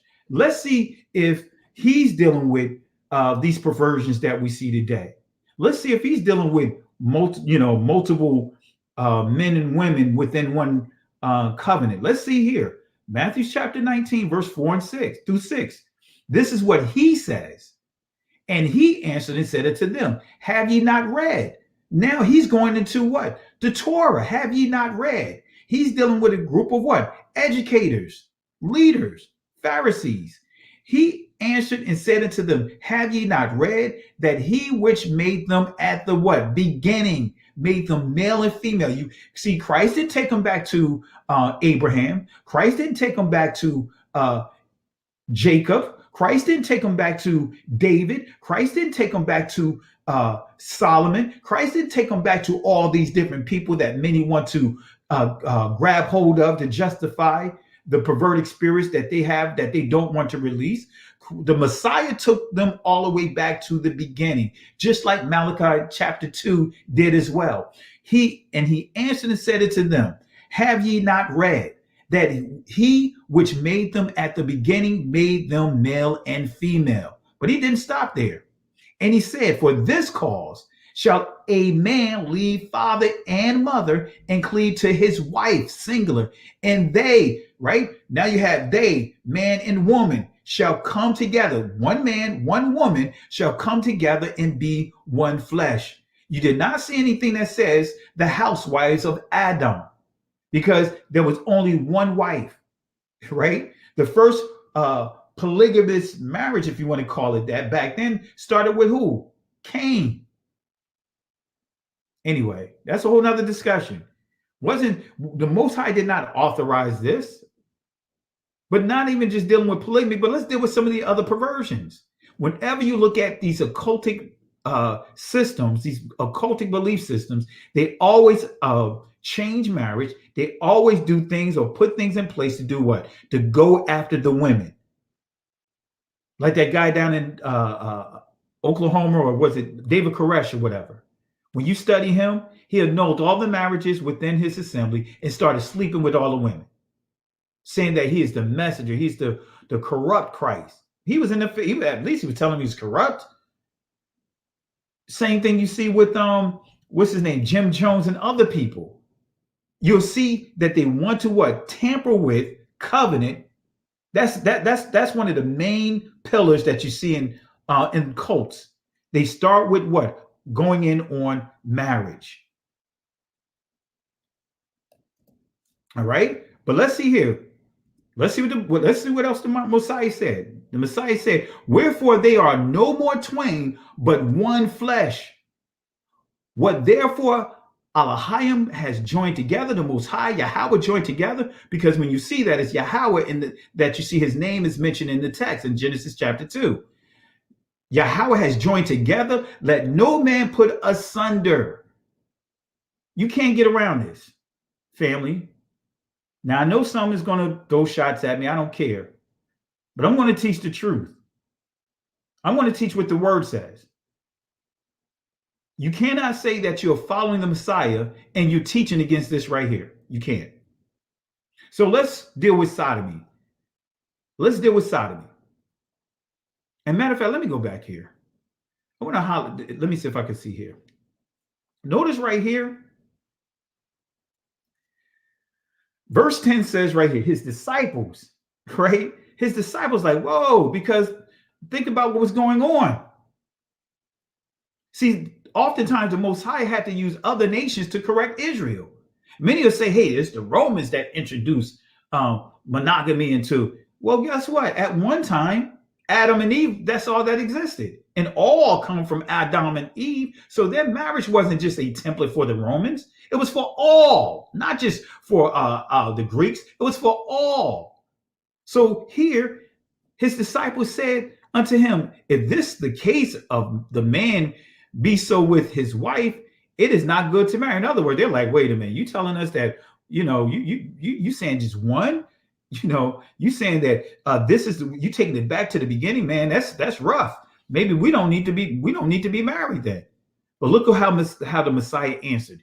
But he said unto them, all men cannot receive this thing, save they to whom it is given. Just because you see people call themselves having all these different things going on with their marriages, incorrectly teaching covenant, doesn't mean that they're actually receiving. See, this is the key. He said, all men cannot receive this thing, save they to whom it is given. In other words, the elect. Right? Anyway, I just thought I'd highlight that. But let's move forward here. Let's deal with sodomy. Let's deal with sodomy. Let's deal with sodomy. All right? What is sodomy? What is sodomy?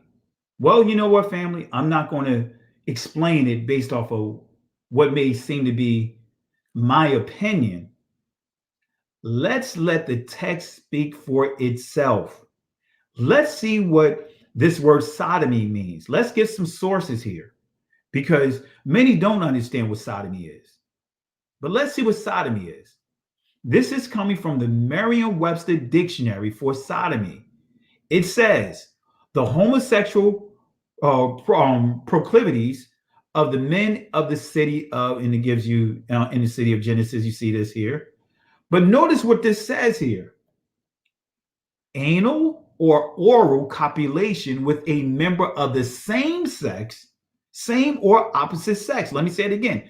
Anal or copulation with a member of the same or opposite gender, also copulation with an animal. So when you see the word sodomy, see what many would do with the poor understanding of what sodomy is, they think that sodomy is just a man basically, how can I put it, and keeping it clean, a man having an inappropriate relationship with another man. No, if you've been in the military, and I learned this from being in the military too. In the military, right, so under the sodomy law, right, you have what is called oral. I'm trying to keep it clean here because we may have young people watching, but they have oral. Under there, you can get in trouble for it if you got caught doing that. It's not just what many think that it's, men being with men. No, it's more to it than that. Anal or oral copulation with a member of the same or opposite sex, also copulating with an animal. So again, anal or oral copulation with a member of the same or opposite sex, also copulation with an animal. I learned this from being in the military. This I didn't need the scriptures to teach me this. I was taught this in the military when we were learning about the laws, right, within the military, the UCMJ. I can't remember I don't have my old book in front of me, but I can't remember which one it was. I think it was like 37 or 38 or whatever. All right. So let's deal with the etymology dictionary definition of sodomy. Let's see what it says. Unnatural sexual relations. Oh, let me see. What does it say? Come on, guys. Y'all read it together. What does it say? Unnatural. Let me say it again. Unnatural sexual relations. Let me say that again. That's how I came up with the theme years ago, the subject years ago. Unnatural sexual relations. What? Between persons of the same sex, but also with beasts. Anal, the sin of sodomy. Right? So what is sodomy? Unnatural sexual relations. But I'm not going to stop there, guys. Let me show you the judicial system definition of sodomy. Go to whatever state you live in, look up the sodomy laws in your state, and it'll explain to you what sodomy is. Let me show you here. I'm going to use Virginia here. This is an article. Matter of fact, I'm not going to go into all that. I'm just going to go right straight into it. Right. Let me show you here.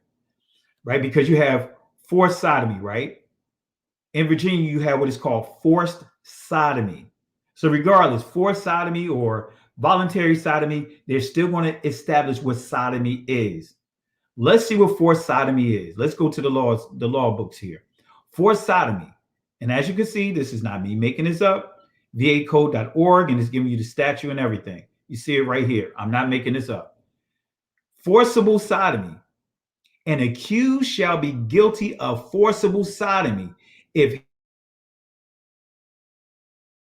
cunnilingus, fellatio, analingus, or anal intercourse with a complaining witness, whether or not his spouse or her spouse.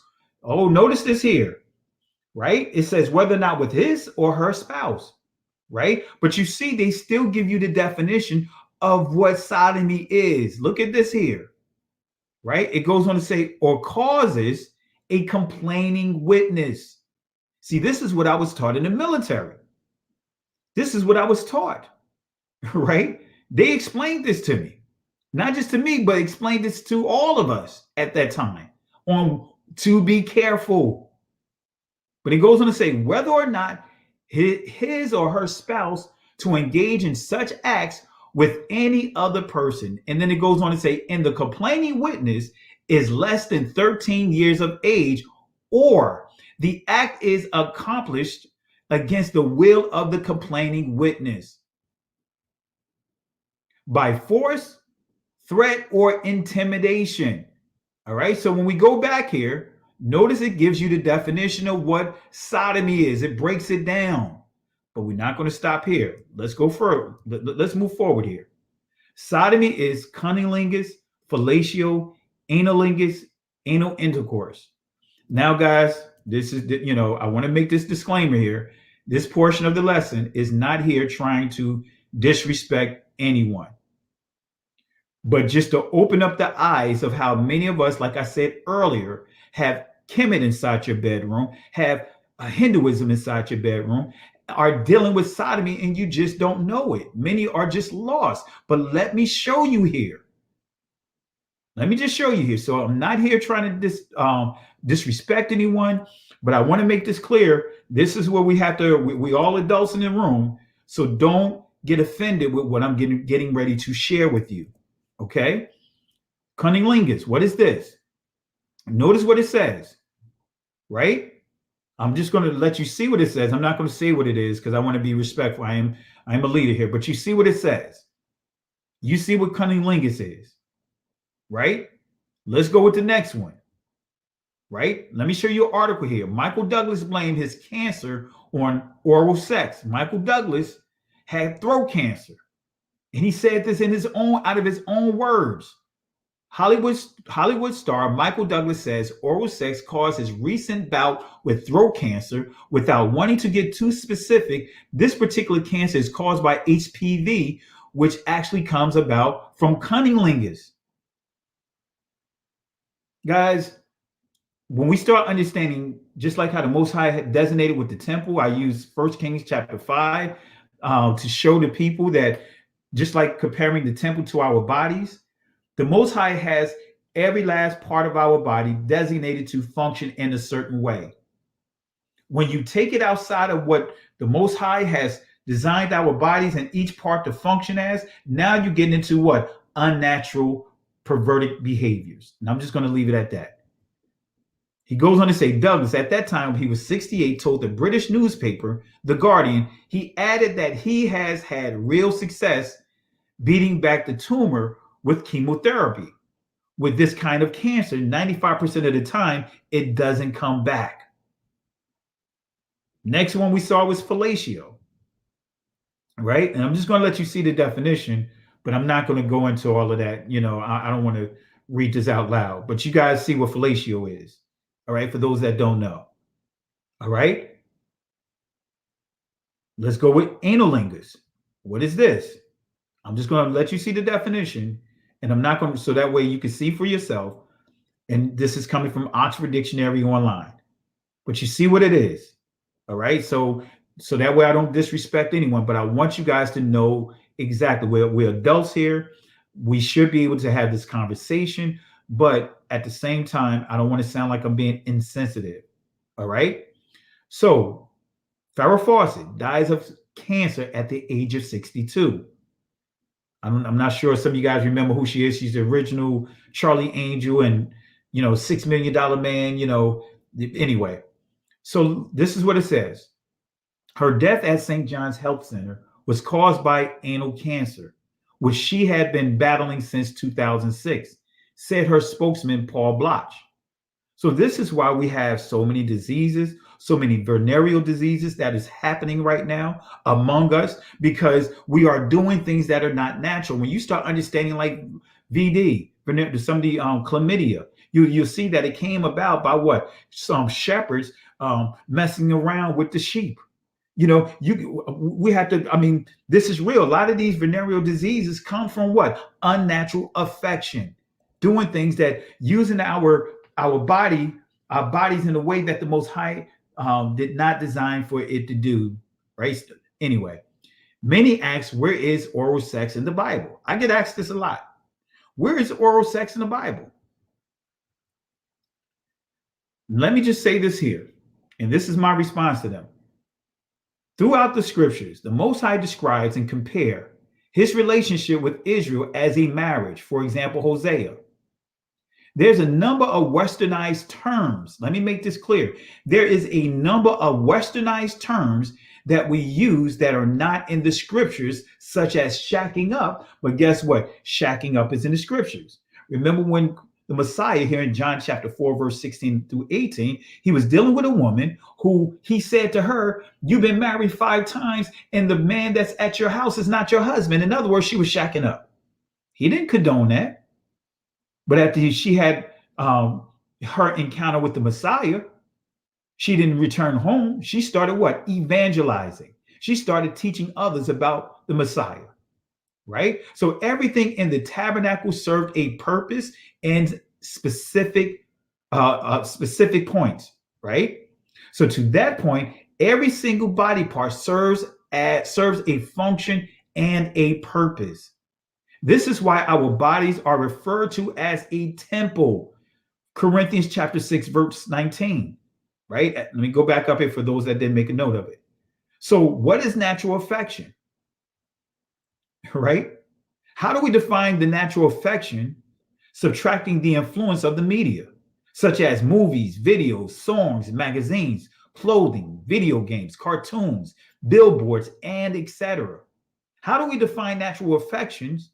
How do we define natural affections prior to that perverted person who decided to break the innocence of a boy or girl, tainting them and redefining natural affections in their eyes? How do you define it? How do you define it? How did the unnatural affections contaminate so many marriages? I gave you a hint. See, when did it become the normal in terms of intimacy and the encouragement of role playing, the marking of with nails, biting, various ways of striking, females acting in part of men, in other words, dominatrix? When did all of this become the norm? These perversions are called the acquisition of dharma, artha, and kama. Let me say that again. These perversions I just mentioned here, let me go back here. When I mentioned here, role playing, marking with nails, biting, various ways of striking, females acting in part of the men, in other words, being a dominatrix. Guess what? That is all part of the perversions that are called the acquisition of dharma, artha, and kama. So let's deal with some of the craziness that's within Kama Sutra. See, a lot of people will make reference to Kama Sutra, but don't have a clue about what it is. And guys, I want to show a reference here. And I'm going to say to you guys, please do not go and purchase this book if you're not founded on the text. So many will read third-party material versus using the scriptures as your foundation. So don't go running out purchasing this, reading this, and you still struggling to find where the book of Genesis is. You have to look at the table of contents for where the book of Revelation is. All right. So I just want to give that disclaimer. Kama Sutra, sexual variations. This is coming from page 10. So many are getting into yoga, right? And wondering why we see a lot of sexual perversions are being pushed. Sexual variants. This is coming from page 10, right? Of their complete Kama Sutra. Excuse me 1 second. Let me clear my throat.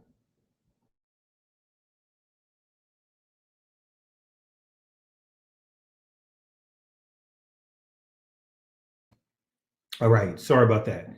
I had to clear my throat. So let me read here. This is coming from the complete Kama Sutra, right? The first unabridged modern translation of the classic Indian text, page 10.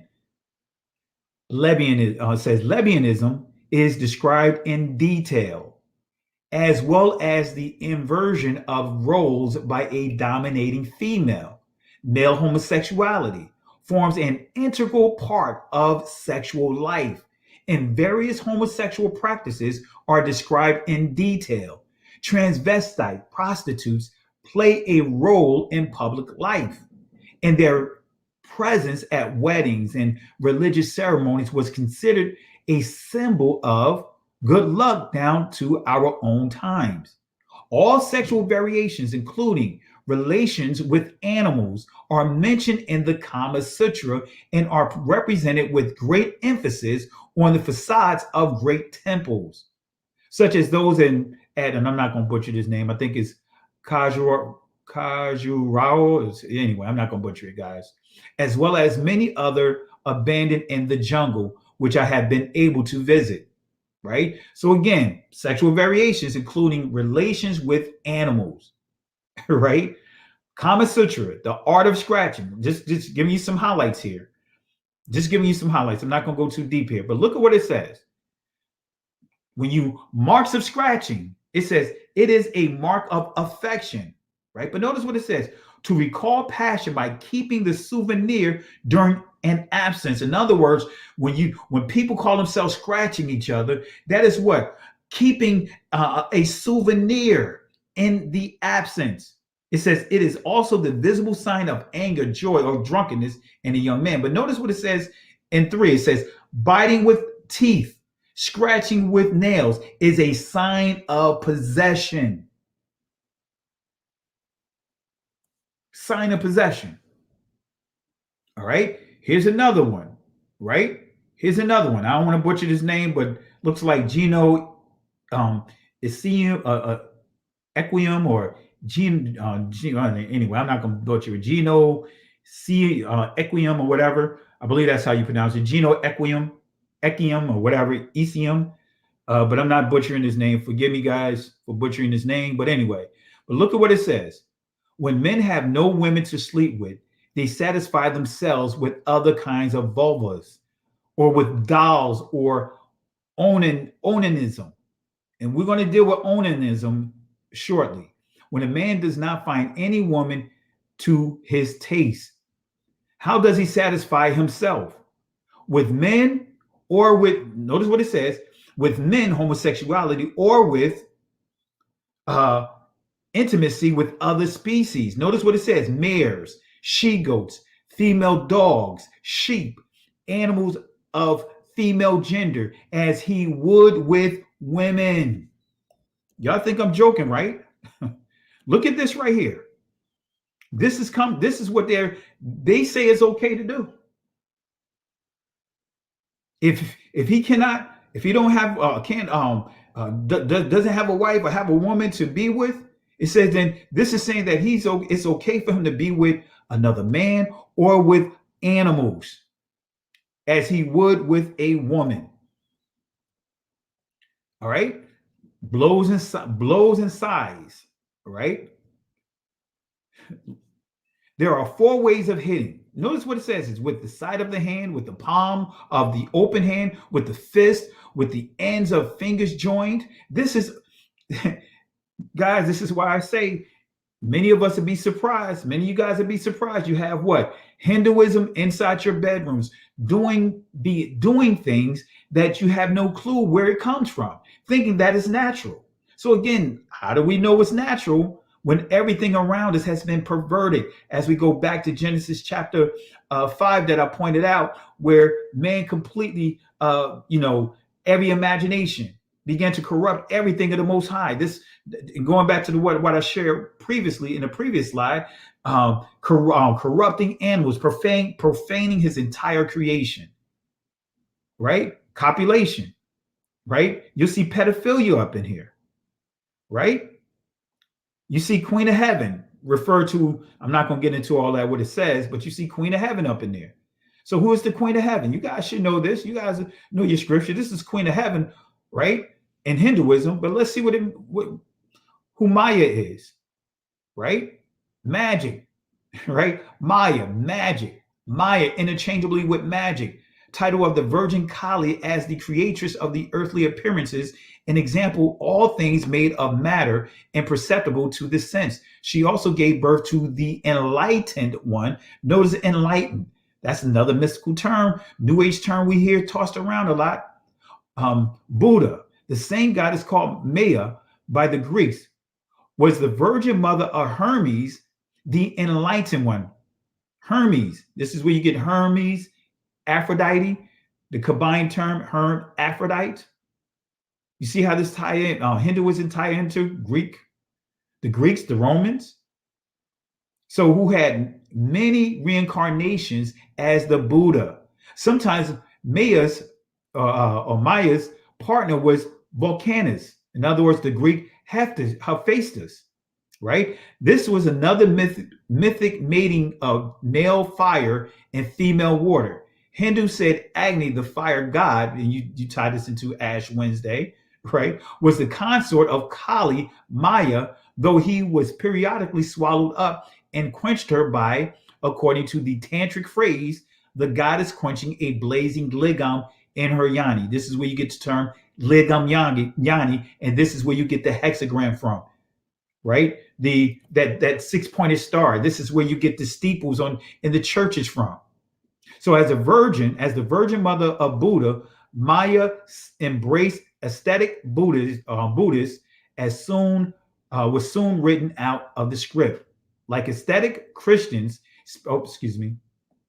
hit my button too soon. Speaking of Christ's birth, some Buddhists claim the enlightened one could not touch his mother's parts of shame, so he was born through an opening in her side. This mythic cesarean section seems to have been bungled for a few days later. Maya died out of joy. All right. But anyway, so let's see what the Catholic Church, because the Catholic Church refers to Mary as the Queen of Heaven. Let's see what the Catholic Church says about the Queen of Heaven. This is coming from an article from Time, but it says, even the Quran praises her chastity and faith among Roman Catholics. The Black Madonna is recognized not only as the mother of God, but also, according to modern popes, as the Queen of the universe, the Queen of Heaven, seat of wisdom, and even the spouse of the Holy Spirit, the worship of Mary. So the Bible also mentions the Queen of Heaven, right? Right? You see Lilith up there, right? In Isaiah is when she's mentioned. Israel worshiped false gods, especially the false god Ishtar, right? This is some of the different interchangeable things, but Lilith, the owl, but also she's also Ishtar, the Babylonian goddess of love and fertility. So let's go to Jeremiah chapter 7, verse 18 to confirm this. Let me see what time we got here. All right. We getting there, guys. We getting there. All right. I know I'm giving a lot of information. We're going to have to break this up into 2 parts. I'm just going to, when we get to a point where we can stop, we will stop. So the children gathered wood and the fathers kindled the fire and the women knead their dough. This is where you get cookies and milky cookies from Santa from. But the women knead their dough to make cakes to the Queen of Heaven and to pour out drink offerings unto other gods. Notice, make cakes to the Queen of Heaven, right? Jeremiah 44, verse 14 through 16. Mention again. So none that So so that none of the remnant of Judah, which are gone into the land of Egypt to sojourn there, shall escape or remain, that they should return into the land of Judah, to the which they have a desire to return to dwell there. For none shall return but such as shall escape. Then all the men which knew that their wives had burned incense unto other gods. So men was condoning allowing their wives, to sacrifice and give drink offerings and all kinds of things to other gods. But notice here, verse 16, as for the word that thou hast spoken unto us, this is the women telling Jeremiah that they're not going to listen to him, telling them that they need to stop. And likewise, guess what? I've gotten a lot of pushback from many people that I have taught this to, right? Taught this to. Told me they're going to do whatever they want to do regardless. You guys see some of the ugliness that I was subjected to, the name calling, all because somebody didn't want to have a discussion with me and decided to make it ugly, make it nasty, start calling, name calling publicly and all kinds of crazy stuff. So here the women began to tell the prophet they're not going to listen to him, no matter what he says to them. As for the word that thou hast spoken unto us in the name of Yahweh, we will not hearken unto thee. They said, we're not going to listen to you. We know you coming in the name of the Most High, but we don't care. We're going to still do what we're going to do, because guess what? We still living. That's how a lot of brothers and sisters that are teaching this word, not just in this truth, but those that are still in Christianity, they take the same posture. They don't want to get rid of that Christmas tree. They don't want to get rid of Easter. They don't want to get rid of Valentine's Day. Just like you have many people that are not going to want to get rid of these sexual perversions that we're highlighting. They're going to still do what they want to do. But I still have to be that watchman that I'm called to be. I'm just going to call it out, and it's up to you guys to take the information. Either you change or you don't change, right? But nevertheless, they said, we will not hearken. Shemai, that's the Hebrew word, Shemai. We will not hearken.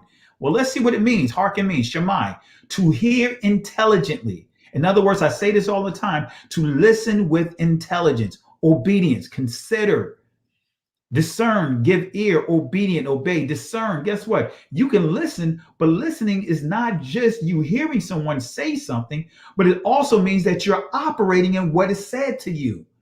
It's one thing if somebody say, don't drink out of that glass because there's poison in it, right? You heard them, right? You heard what they actually said, but did you actually execute the instructions? Would you still drink out the glass anyway? No. It's the same thing. Discernment is when you execute what's been said to you. That's the key to discernment.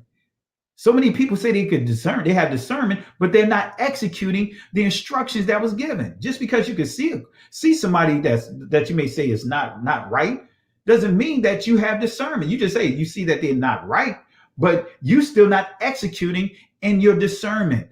That's the key. Shamar, that's the execution of what was given to you by the Most High through his Holy Spirit, through his word, through our Messiah, on how to properly address situations. Anyway, Jeremiah 44:17, this is what it says, wrapping this portion up. But it still says, but we will certainly do whatsoever thing goeth forth out of our own mouth to burn incense unto the Queen of Heaven. They said they're going to keep doing what they want to do. Doesn't it sound like the spirit of many of the people today? But we will certainly do whatsoever thing goeth forth out of our mouth to burn incense into the Queen of Heaven, burn incense, because we see people burning all kinds of sages and all kinds. That's a whole nother topic. And to pour out drink offerings unto her. And as we have done, we and our fathers, our kings, our princes in the cities of Judah, they breaking it down here. They saying, since everybody else is doing it, our husbands don't have a problem. Our people around us doesn't have a problem. So guess what? We're going to keep doing what we've been doing. All right. The Queen of Heaven. So her other counterparts, as I pointed out, is the Sumerian goddess Inanna, Astarte, the Egyptian goddess Isis, the Greek Aphrodite. And these are some of their images right here. These are some of the images right here. That's why it's so easy. It's easy to debunk the those that are inside the Kemet community. It's easy to debunk these guys with ease. I've dealt with a number of those guys back in the day, debunking people from those different belief systems with the very thing I'm teaching you guys.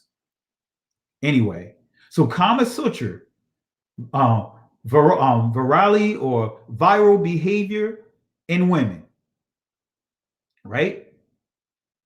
And this is what that word means: virality or viral, however you want to pronounce it. Virality or viral, however you want to pronounce it, or viral. It says having strength, energy, and a strong sex drive, typically used of a man.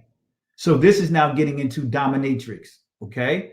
So Kama Sutra, viral behavior in women. Notice what it promotes. Now it says after repeated, not going to get into all of that, but this is dealing with, notice where it says you see boy, you see the term girl. They're making a distinction. They teaching right here that it's okay for boys and girls to be intimate. They also, you'll see it to be okay for a man to be intimate with a girl, a woman to be intimate with a boy. Pedophilia is all up in here.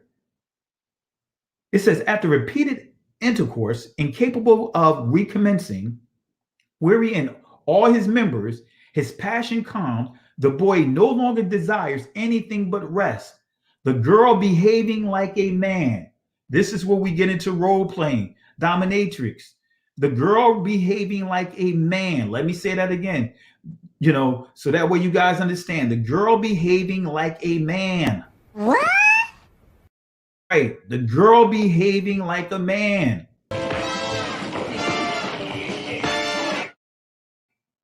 The girl behaving like a man then takes control over the quiet boy. This is what is known as virality or viral behavior. You see this, they giving condoning sodomy right here. The girl, anyway, turning role reversal right here. Since it includes what? The sodomization of boys. Guys, I'm giving you the information here. Now, I'm just going to let you read what's on the screen. I am not going to repeat it. I'm not going to read this, but you can see for yourself what's highlighted in red. Sodomy. Unnatural behavior. These are perverted affections that have been hacked into our minds and thoughts to believe they are natural affections. We are living in a day and time where natural affection have been contaminated with perversions of the Kundalini, the Yanni, the Kama Sutra stuff. See, the Yanni is the representation of the female genitalia representing the Hindu goddess Shakti. Beyonce, when she had a video and she was doing the Kali dance of death, had Kali on her shirt. Her and her mother and daughter, her mother had the Yannis upside down on her shirts. On her garment. Anyway, I shared that in the teaching I did with the Freemasons. But nevertheless, the Yanni is the representation of the female genitalia representing the Hindu goddess Shakti. So what is the Yanni? Yanni, Omega, right? Omega Psi-Phi, right? Is the Hinduism symbol called the horseshoe Yanni, which is also referred to as the pearly gate. It is also referred to as the pearly gate. Yanni is the representation of the female genitalia representing the Hindu goddess Shakti.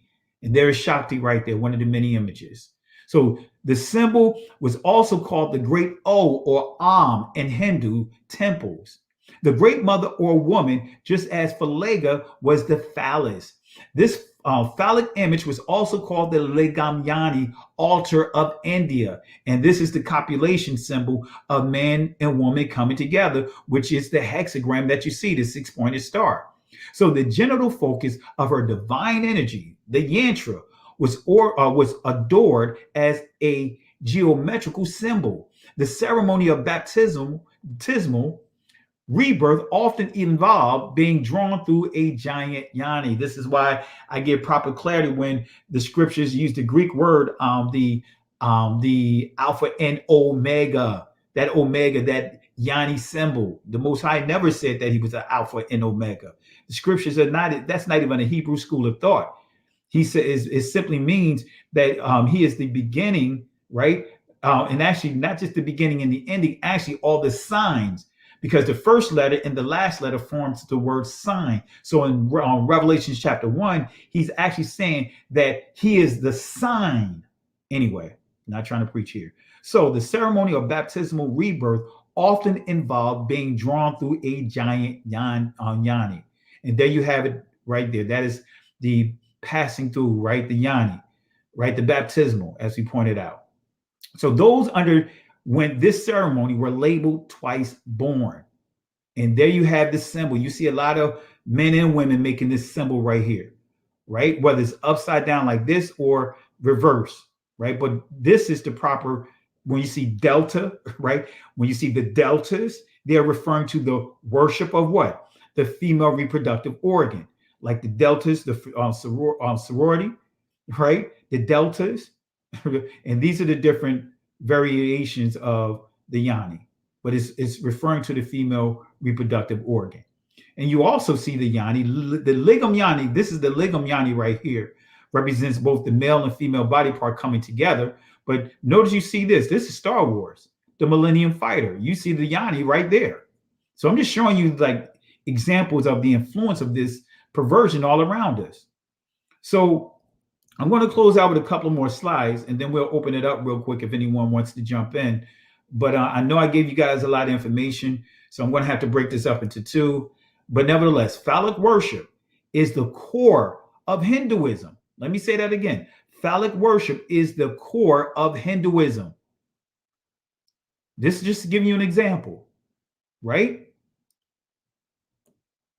Shiva Lingam, how the worship of the male reproductive organ started in Hinduism, and you see them worshiping that the ligam yanni, that's the copulation of the male and female coming together. You guys see the images there. I'm not even going to go into all of that.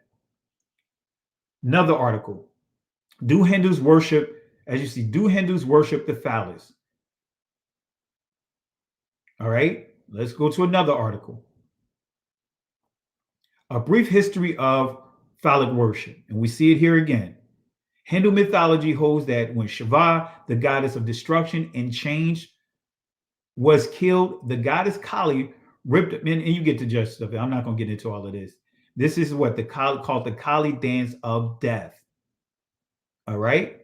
So today Shiva is represented by the ligam, or the male reproductive organ, for worship in the temples. All right. So oral and anal sex is unnatural. It is against nature.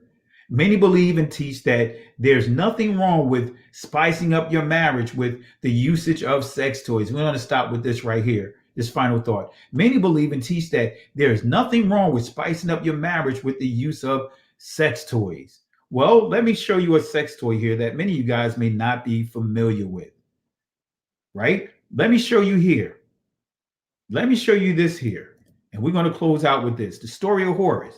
Because many people don't even know the story of Horus actually is promoting necrophilia, right? Necromancy. It's promoting necrophilia. It's promoting phallic worship. So let me show you, for those that are not familiar, let me explain this to you. And I got the notes up here. Horus is the son of the god Osiris, born to a virgin mother. And this is where they try to tell you in Kemet and, that, hey, you know what, the Horus, right? The story of Horus is parallel to the story of our Messiah, which is a complete farce. But let me show you here, right? Horus is the son of the god Osiris, born to a virgin mother. The mother of Horus was believed to be the goddess Isis. Her husband Osiris was killed by his enemy Seth and later dismembered. Isis managed to retrieve all of Osiris's body parts except for his phallus, which was thrown into the Nile and eaten by catfish, right? So, right? So moving forward here, right? Isis used her goddess powers to temporarily resurrect Osiris and fashioned a golden phallus. She was then impregnated, and Horus was conceived. She later had another son using the golden phallus, Osiris, as well. And when you understand the Egyptians, right, you could not go into the afterlife with a dismembered body, right? So she had to what? She created a golden phallus. She copulated with that golden phallus and supposedly had two children off of it. And Horus is one of them, right? The oldest, the eldest, right? So how does that sound anything like and comparable to our Messiah? How? How is that comparable? That's right, guys. When you look at the Washington Monument, that's a phallic. That's a phallus, right? They also call it the Cleopatra's needle. So how?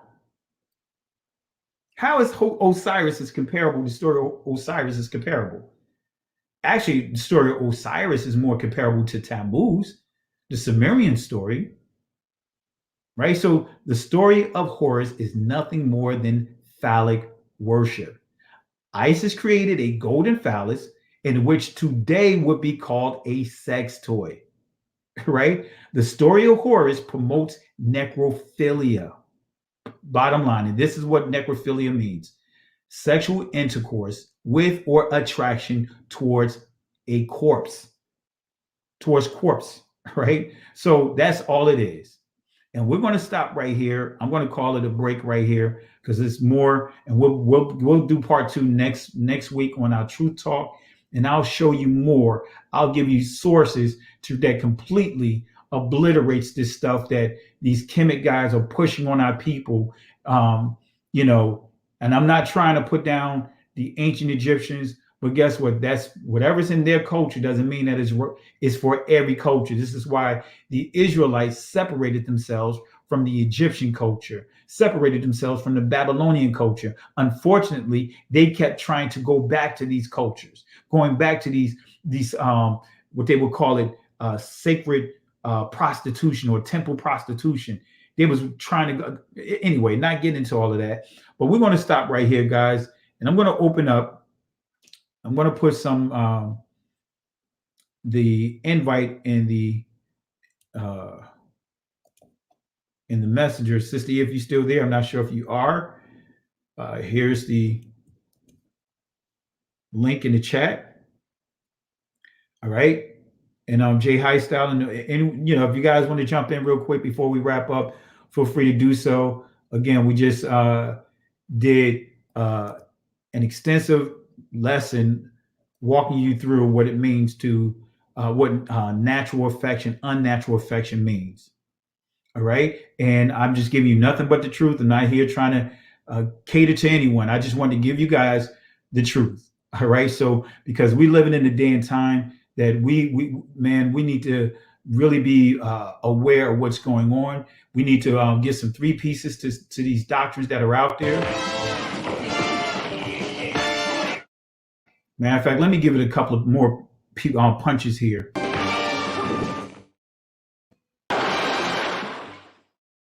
To toss out these perverted actions now.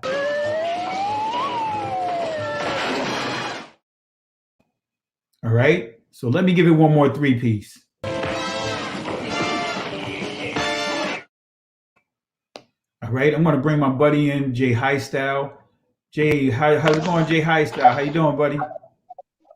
Hey, Pastor Kelly, how you doing? I'm doing great, man. Great to have you on here. And everything okay? Because I know you had an emergency a couple of weeks ago, but everything's okay. Right. I just wanted to mention to you that I'm grateful for your prayers and for the fam praying for my father.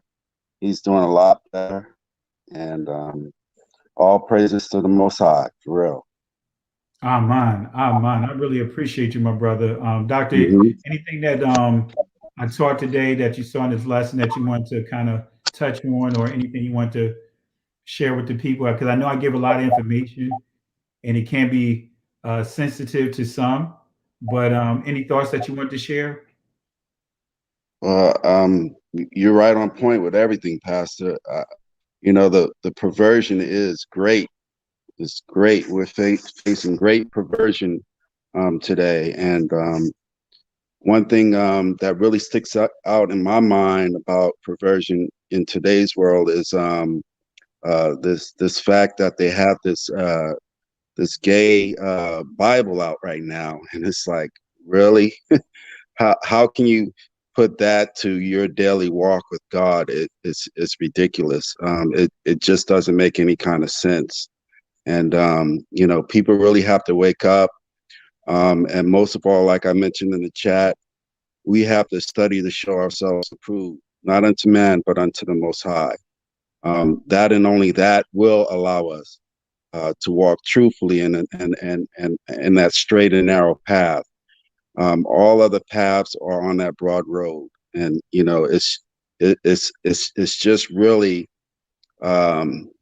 mind blowing to see all of the different perversions that people are using simply from using scripture. And people really got to study.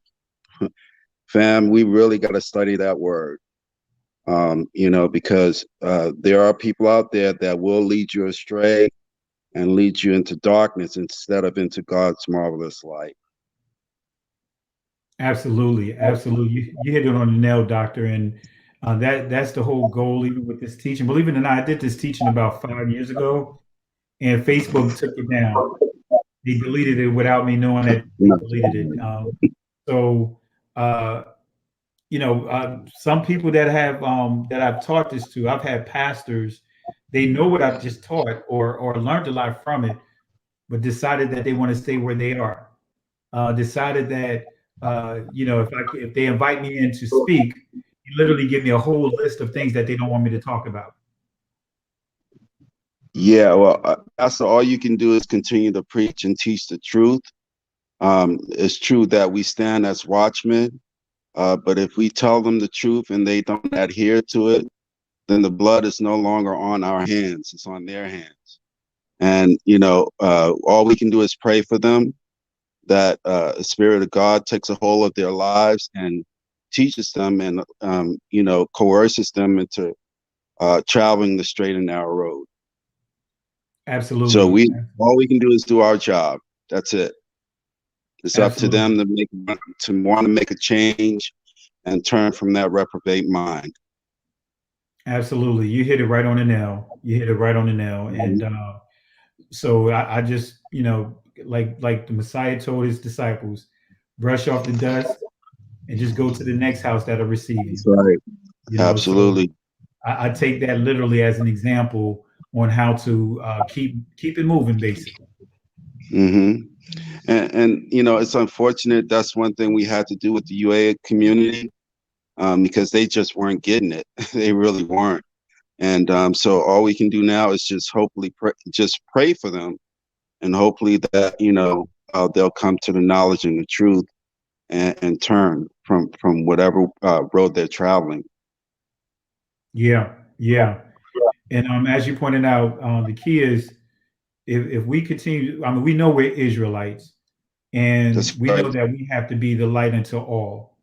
So the key is not focusing on what others are not doing, and focusing on what we need to do and executing it. Absolutely. So I really appreciate you, my brother. Any other things you want to share with the people? Any words of encouragement? Well, family, I know, I think it was, I forgot his name. He was in chat talking about he was looking for an assembly, and how, there were certain churches that he went to that pretty much disappointed him. You shouldn't let that stop you. My advice to him is to keep looking. You will find one, because there is a such thing as the body of Christ, and it's the body that's fitly joined together. And so with that being said, the only way the body can function is together, is to assemble itself together. All right. So it's very important that all of us seek out an assembly or a church home. And then from there, build and grow as a family, as a body of Christ. That is very important. It's like iron sharpening iron. Even when I visit your lives, Pastor, we're sharpening each other, and I appreciate that so much, especially from a man of Yah such as yourself. You have a lot of truth and wisdom behind your teachings and what you actually have to say. And so I urge the family, if you haven't already, find a proper, not just any assembly, but a proper assembly to join yourself with, and from there you can grow even more. Absolutely, absolutely, and I appreciate you, Doctor, for just sharing those words of encouragement. It's much needed, especially in the Yeah. day and time that we live in. And we'll definitely do part 2 next week, and finish this off, and we'll answer some of the questions of how some would try to default to King Solomon, and I actually had that part of the closing portion of part 2, just really addressing even more of some of the arguments that people would try to gravitate to justify certain behaviors. So we'll definitely do that next week. But I definitely appreciate you, Jay Highstyle. That I love that nickname. That nickname stands out to me, right? But Yeah. Doctor, I really appreciate you for just even the words of encouragement you shared to me, and I thank you for jumping on today. So I'm getting ready to wrap it up, family. Until we come again, appreciate you guys for tuning in, and remember, as Moses said to the people, the children of Israel, as they came out of Egypt, dealing with the Egyptians, he said to them, "Fear ye not, stand still, see the salvation of Yahweh." These Egyptians you see today, you will never have to deal with them again. These strongholds will not have power over you again. The Most High will fight for you, but you have to hold your peace. Can't go back, can't stay here. Keep moving forward. Appreciate you, Jay Housestyle. We'll definitely connect this week, okay? Love you, Yes. man. Shalom. Love you too. Peace and blessings, family.